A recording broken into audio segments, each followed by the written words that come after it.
Hey everyone, how's it going? So what am I working on now? Well, this is something I actually fixed a while back, and I've been meaning to make a video on it, but I've just been so crazy busy, I just kind of stuck it off to the side, and I figured I'd show you now since I have a couple minutes break. It's been like a nutty 7 days. Actually, it's been longer than that, but the last 7 have just been absolutely out of control nutty. So, anyway, what does I want to talk to you about? All right, wiring repairs. I had a Dodge come in. I started making a video on it. It was a Dodge Ram 1500 with an air suspension. And I started making a video on it, but things got so scattered, like I kept getting taken off the truck, and I wound up, the video would have never come out right. So it's just like, I just didn't bother making the video. Long story short, when I got the truck, it had an air suspension issue. And I started looking at it, and the system was very low on its nitrogen charge. So I wind up recharging the system, and everything was working fine. Customer was away for, I think, 14 days, and they left it with us. So I would go out there every day and try it. All of a sudden one day, didn't work. What the heck is going on? It was setting faults of couldn't achieve ride height, and then it was setting module failures, and then it was setting like relay codes, all sorts of weird stuff. And then it would go away. So I'm like, what the heck? So I started thinking, well, you know what? It's possible this thing needs a module, that the module just screwed up. So one of the codes, when you followed the troubleshooting chart, it basically said, you know, is the code setting after you clear it? Yes, it is. Replace module. That was it. It didn't say anything else. Okay. Now, when I was looking at this truck and I realized it was low on charge, I realized somebody else had worked on this truck at some point in its life. I didn't know what had been done. The module itself, and here's the old one, that was located under the driver's seat. So I put the driver's seat all the way forward, and I look, and I'm like, huh. This module's been replaced before. It's not the original module. Then I'm looking on the floor and I see this.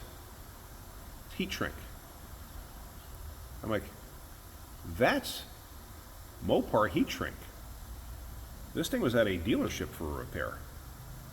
I worked at Chrysler for 21 years. I know their heat shrink. I did a lot of electrical repairs.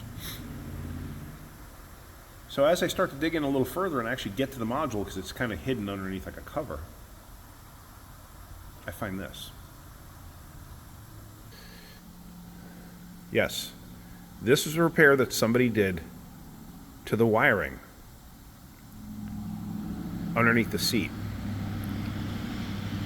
They meant to put that heat shrink right there on this harness, and they never did it. This was laying in its bundle right there. And if you look closely, you can actually see some marks in the finish of the module. I actually followed that wire. That wire goes into the fuse box. And there was another repair like this under the fuse box.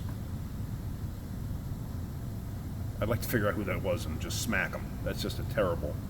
First off, look at the gauge difference in the wire. Look at this.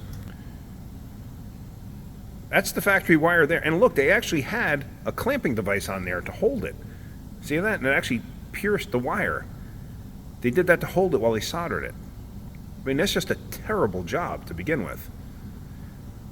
I've showed you in the past, when I do a repair, I do this. This is the type of repair I do. No solder. I never solder anything. I've actually seen solder create problems. I've seen solder change resistance values because the connection wasn't clean when it was soldered together. So that's the reason I don't do that. I do this. I've never, ever had a comeback with this kind of a repair. And I've been doing this, I said 20 plus years.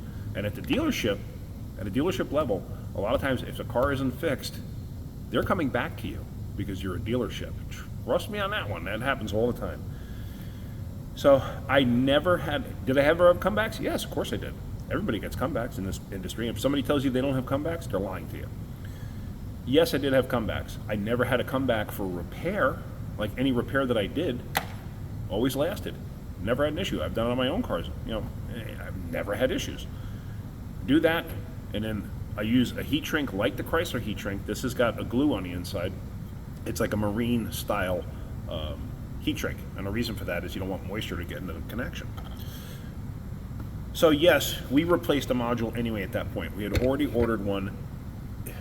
Is this module faulty? Well, I would think because it was shorting out on it, it's possible it did ruin something inside of it. I don't want to take a chance. So I fixed that and the truck is gone. But I just wanted to show you that I hate to say that this was done at a dealership, but I come to find out that yes, the customer did state that it was at a dealership and they did do a repair there and they did replace the module there at the dealership. They had some kind of an aftermarket warranty that actually covered the repair, so it wasn't a big deal. If it was mine, yeah, I would have probably replaced this module anyway, because I don't trust that where it shorted out. I don't trust that it didn't hurt something inside that module.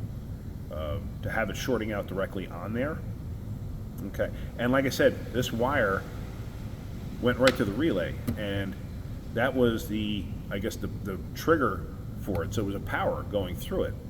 So now you have a power that's arcing out on the case of the module. So anyway, just thought I'd share that with you. I thought it was kind of interesting. If you're doing wiring repairs, make it look good. If you make it look good, usually you did a good job. Make it neat. Like this is garbage. This really is just terrible.